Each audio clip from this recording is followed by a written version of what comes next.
Oh, you guys just caught me updating my list of G.I. Joe parts I need to be on the hunt for at RetroCon. RetroCon is coming to Oaks, Pennsylvania, September 7th and 8th at the Greater Philly Expo Center. My absolute favorite convention of the year. I hope to see some of you guys there. Make sure you say hi. I will definitely be filming some coverage of the show for future episodes.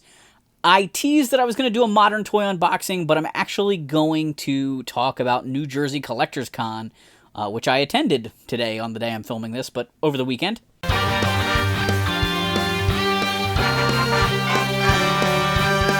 Let's get into it.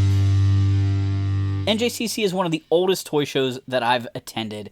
I was going to it in the early days of the internet, I guess you'd say, like map questing directions to get to Cherry Hill, New Jersey. I've gone on a pretty regular basis. This year, I couldn't go the same day as some of my other friends.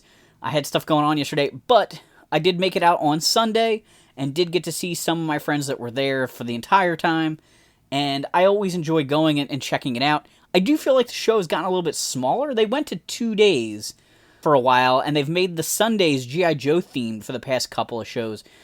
But the vendor room layout has sort of changed a little bit, and I feel like it's a little bit smaller than it was. It doesn't ruin the show, but I would love to see a few more retro vendors. I feel like Transformers is kind of out. There used to be a lot of Transformers vendors at this show. It was mostly G.I. Joe and Transformers years ago, and I didn't see it on the general day. I only saw it today on the G.I. Joe day. But there was a lot of, recently sold, in the past few years, Star Wars and G.I. Joe and Masters of the Universe stuff. So if you're looking at filling holes in that collection, it's great. But I always, in the, thought of NJCC as like going and hunting for the old stuff. There are definitely some great vendors there. Kevin Watts always has amazing stuff. Since I mentioned Kevin Watts, I'll start with him. He made an amazing custom Cobra-themed USS flag. He has done convention-exclusive and custom toys a ton in the past, and often connected to NJCC, and this thing was beautiful. They were raffling off the flag. He also did Cobra-themed airplanes that could go with it, that he was selling separately. Really cool custom thing. Any parts that he was missing, he replaced with something else. So where the blast deflector goes in the middle of the deck, he added missiles from the Rolling Thunder. At the tail end where the fantail deck railing should go, there's a missile launcher from the Wolverine. Just lots of cool details. Unfortunately, I couldn't shoot the inside, but even that he had decked out with a lot of cool stuff. And it looked awesome. I did not stay till the very end of the show, so I don't know who won it. But congratulations to whoever it was. I hope they have a blast displaying it. When I first got to the show, I went over and checked out Kevin's booth. Surprise, surprise, I found my friends Dave and Henry there. You can do it. I didn't break it. That is a good point. I'm afraid to put too much. It should be. I heard a click when it turned this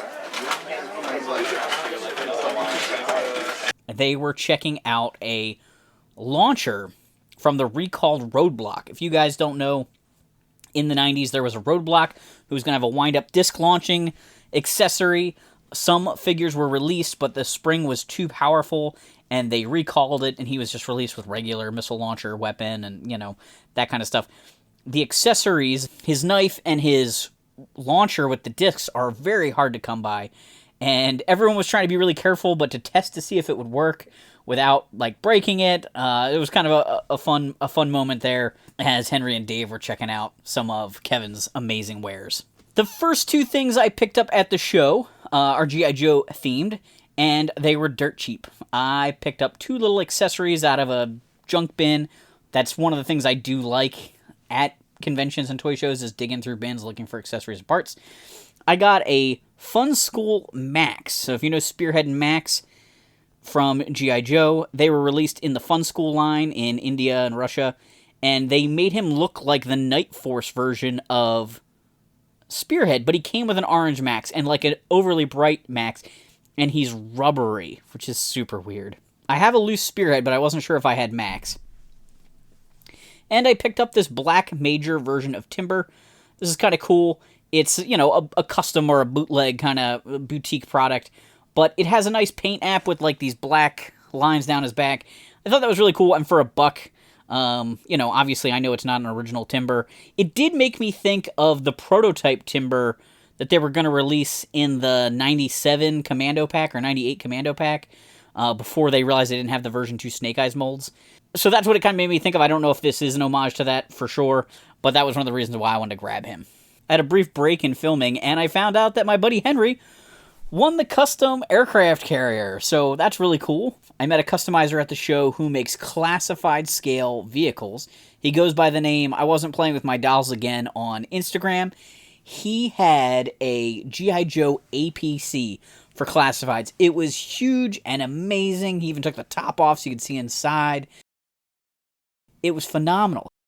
He also had some other stuff too, including a Fang and a Whirlwind. He had Arctic Stalker's kayak. He had the Polar Battle Bear. All things that we may or may not get from Hasbro at some point. He also had the start of a print for a Sky Striker. He says with the Rattler coming out, he wants something for it to go up against, and that makes sense. One of the things that caught my eye while I was walking around was some Playmates Addams Family figures. These came out in the 90s. I remember watching the cartoon. I used to look at the figures in retail and never bought any. It's similar to like Land of the Lost. These are toy lines that I was sort of on the tail end of playing with toys, and I was shifting to kind of sort of more mature stuff like the Marvel X-Men toys. As a kid, I always focused on only a handful of lines, and I would be lured or interested in some of these lines, like the Addams Family or Land of the Lost, things like that. But I would never make the jump because I knew every one of these figures I bought was one less G.I. Joe I would get, one less Power of the Force Star Wars guy I would get, one less Toy Biz X-Men figure I would get. And that was sort of the era of this. This came out in 92. I was basically done with G.I. Joe. Basically probably done with most action figures, really kind of winding down. I was 10 years old at the time. So, you know, I would get some figures, but not nearly as many as I did when I was younger. But I got most of this line. It's a pretty small line. I'm going to try to collect the whole range. It's something that I thought Tony from Hack the Movies and Ryan and I would take a look at some point. The Addams Family figures that I picked up came from Loot Pursuit. I got a mix of carded and loose Addams Family figures. I was trying to get as many different characters as possible. The loose ones were obviously cheaper, but if they didn't have their accessories, if they didn't have all their accessories, then I was trying to get the carded version. So they had a Gomez on card, they had a Gomez loose. Both had both of his accessories, so I went with the loose one there.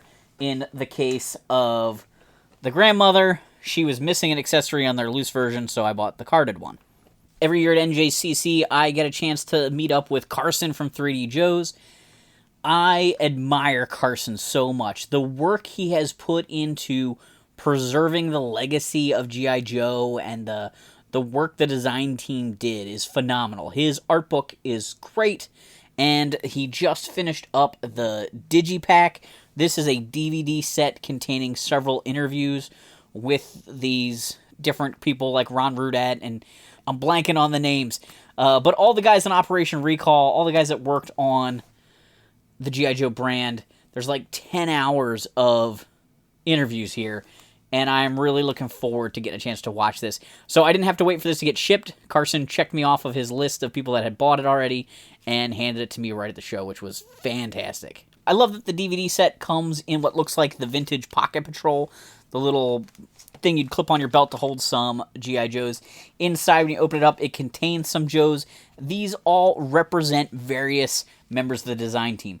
So Ed Merle is Recondo here. Kurt Bazigian is Law. The Law figure's made to look like Kirk. Ron Rudat's likeness was used for Leatherneck. Right? So each one of these people kind of have some sort of a connection for the most part. Or they're a character that had a connection to somebody else from the brand. I noticed here Doug Hart has Cesspool there, but Cesspool's really based on a guy named Vinny who worked on the design team. I apologize for not remembering what his last name is off the top of my head. Let's see, we've got Kurt Bazigian, VP of Boys Toys, Vincent DeLarvia, G.I. Joe brand manager, Ed Ed Merle, branding and packaging executive. Ron Rudat, designer. Mark Pennington, designer. Doug Hart, packaging illustrator. Bill Merkline, sculptor. And Larry Hama, author and artist. So again, if you want to support 3djoes.com or learn more about what went into designing the G.I. Joe brand, go to 3djoes.com. Check out the Art of G.I. Joe hardcover omnibus or the Digipack. I didn't take my list of G.I. Joe parts with me, so I didn't really do a lot of hunting for that kind of stuff. Last NJCC, I did a bunch of that, but I have updated my list, so I'm ready for RetroCon, which is coming up very soon, and I'm going to focus on that a little bit there. Who knows what I'll find. RetroCon is such a huge show. I always look forward to it, and I've got some plans to do some coverage. My typical video with like the haul and stuff. I'm also trying to do something else. We'll see if that works out with my buddy Chris Long from Long's Toys. I still have figures that I bought from last RetroCon that I plan to do a video. It's been a whole year. I can't believe I never made that video. Maybe I'll finally get around to it. What did I buy? Do you remember the Bots Masters toys I bought last year? Yeah, I never made a full video on them. I really need to do that. The last main thing I did at NJCC was talk to the people from Chicken Fried Toys. They make the dime novel, Legends, Western figures, and they're going to be doing a Cops and Crooks line. I actually picked up one of their figures. It's the first figure I've ever gotten from this toy line. This is First Sergeant Michael Bell. It is based on the likeness of the voice actor of Duke from G.I. Joe. You can see that his outfit is definitely inspired by Duke. Kind of a cool figure. They also did one based on Keone Young, who is the voice actor of Storm Shadow from G.I. Joe. His figure doesn't have any real homages to Storm Shadow that I could tell, but I have an action figure based on his likeness from Men in Black 3, so I'll probably put this with the alien version of Keone Young. They also are doing Cops and Crooks figures, which I am very excited for. They have shown off Sundown. They actually had an unpainted version of Sundown at the show. They have also shown off some concept stuff for, I guess, about 6 other figures, including Bulletproof, back at Joe Fest. I'm excited for the line. One of the big things they did say is, everyone's like, are you only going to do one figure, or are you going to do the whole line? And if people don't buy into the line, they can't make all the figures, right? If Sundown doesn't sell, they're not going to make more. They can't invest the tooling. So I'm hoping, fingers crossed, we'll get a really robust line. They are going to try and do most of the original action figures before moving on to characters that didn't get figures. They are interested in doing some of the characters from the comics and cartoon that didn't get figures.